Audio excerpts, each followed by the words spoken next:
Bakit mananatiling bihag? Ibabalik ka ng Panginoon mong Diyos mula sa pagkabihag.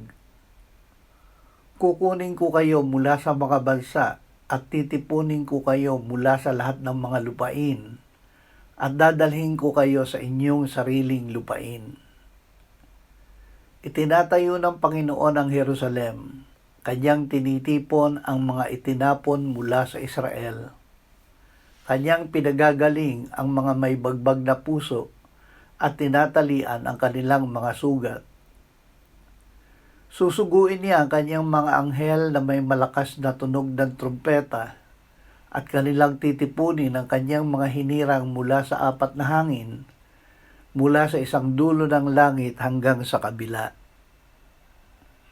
Panginoong Diyos, salamat sa iyong habag at sa pangako na lagi mong titipunin at ibabalik ang mga nawawala.